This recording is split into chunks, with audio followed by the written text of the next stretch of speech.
ರಾಶಿಗಳಲ್ಲಿ ಮುಂದಿನ ರಾಶಿ ಧನುರ್ರಾಶಿ. ಧನುರ್ರಾಶಿ ಧನುರ್ಲಗ್ನ.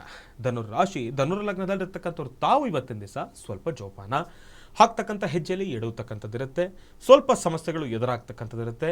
ಎಲ್ಲೋ ಒಂದು ಕಡೆ ಇವತ್ತಿನ ದಿವಸ ತಾವು ದೂರವಾರ ಪ್ರಯಾಣವನ್ನು ಮಾಡ್ತಕ್ಕಂಥದ್ದಾಗಲಿ, ಭೂಮಿಗೆ ಸಂಬಂಧಪಟ್ಟಿರ್ತಕ್ಕಂಥ ವಿಚಾರದಲ್ಲಿ ಲೇವಾದೇವಿ ಮಾಡ್ತಕ್ಕಂಥದ್ದಾಗಲಿ, ಇದೆಲ್ಲವನ್ನು ಕೂಡ ನಾವು ಪಕ್ಕದಲ್ಲಿಟ್ಟರೆ ಎಲ್ಲೋ ಒಂದು ಕಡೆ ತಮಗೆ ನಂಬಿಕೆಗೆ ಎಲ್ಲೋ ಒಂದು ಕಡೆ ದ್ರೋಹ ಆಗ್ತಕ್ಕಂಥದ್ದು ಇರುತ್ತೆ. ಯಾರಿಂದನೋ ಒಂದು ನಂಬಿಕೆಯ ಮಾತನ್ನು ತೆಗೆದುಕೊಡ್ತೀರಿ, ಅವ್ರು ಮಾಡ್ಕೊಡ್ತೀನಿ ಅಂದಿರ್ತಾರೆ, ಅದು ಎಲ್ಲೋ ಒಂದು ಕಡೆ ಆಗಿರೋದಿಲ್ಲ. ಯಾರ ಹತ್ರನೋ ಹೋಗೊಂದು ಸಹಾಯ ಕೇಳ್ಕೊಂಡಿರ್ತೀರಿ, ಈ ಟೈಮಲ್ಲಿ ನಿಮ್ಗೆ ಅವಶ್ಯಕತೆ ಇರುತ್ತೆ, ಅವ್ರು ಮಾಡಬೇಕು ಅಂತ ಇರ್ತಾರೆ, ಆದರೆ ಅದನ್ನು ಅವ್ರು ಮಾಡದೇ ಇದಾಗ್ಬಿಡ್ತಾರೆ. ಅಂಥದ್ದೊಂದು ಸಮಸ್ಯೆಗಳಿಗೆ ಎದುರಾಗ್ತಕ್ಕಂಥದ್ದು ಇರುತ್ತೆ.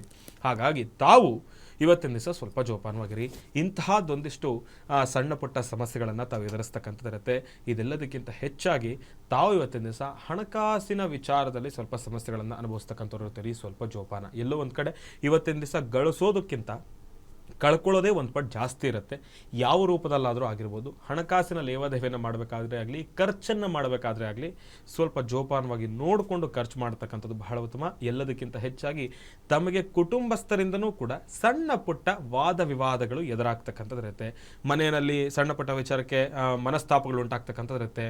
ನಿಮ್ಮ ಹೆಂಡತಿಯವರಾಗಿರ್ಬೋದು, ಇಲ್ಲ ತಂದೆ ತಾಯಿ ಆಗಿರ್ಬೋದು, ಸಣ್ಣ ಪುಟ್ಟ ಮಾತಿನ ಘರ್ಷಣೆಗಳು ಎದುರಾಗುತ್ತೆ. ಅದರಿಂದ ಮನಸ್ಸಿಗೆ ಒಂಚೂರು ನೋವು ಉಂಟಾಗುತ್ತೆ. ಆ ಕ್ಷಣ ತಾವು ತಾಳ್ಮೆಯಿಂದ ಇರಿ.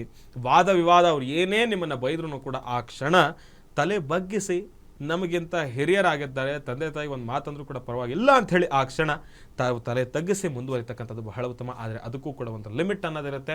ಆ ಒಂದು ಲಿಮಿಟ್ ಕ್ರಾಸ್ ಆದಾಗ ತಾವು ಆ ಕ್ಷಣ ಮಾತಾಡಿ. ಆದರೆ ಆಡೋ ಮಾತಲ್ಲಿ ತೂಕ ಇರಲಿ, ಆಡೋ ಮಾತಲ್ಲಿ ಒಂದು ಗೌರವ ಇರಲಿ. ಗೌರವವನ್ನು ಮರೆತು ತಾವು ಮಾತಾಡ್ತಕ್ಕಂಥದ್ದು ಬೇಡ. ಒಳ್ಳೆಯದಾಗಲಿ, ಶುಭವಾಗಲಿ. ಧನುರ್ರಾಶಿಯಲ್ಲಿರ್ತಕ್ಕಂಥವ್ರು ತಾವು ಇವತ್ತಿನ ದಿವಸ ಚಂದ್ರಶೇಖರನ ಆರಾಧನೆಯ ಜೊತೆಗೆ ಕಾಲಭೈರವೇಶ್ವರನ ಆರಾಧನೆಯನ್ನು ಮಾಡ್ತಕ್ಕಂಥದ್ದು ಕೂಡ ಬಹಳ ಉತ್ತಮ. ಕಪ್ಪು ಶ್ವಾನ, ಬ್ಲ್ಯಾಕ್ ಕಲರ್ ಡಾಗ್, ಎಲ್ಲಾದರೂ ಕಪ್ಪು ಶ್ವಾನ ಕಂಡ್ರೆ ಅದಕ್ಕೆ ಏನಾದರೂ ಒಂಚೂರು ತಿಂಡಿ ತಿನಿಸನ್ನು ಹಾಕಿ ಕಾಲಭೈರವೇಶ್ವರ ಪರಮೇಶ್ವರನನ್ನು ಪ್ರಾರ್ಥನೆಯನ್ನು ಮಾಡ್ತಕ್ಕಂಥದ್ದು ಬಹಳ ಉತ್ತಮ. ಒಳ್ಳೆಯದಾಗಲಿ, ಶುಭವಾಗಲಿ.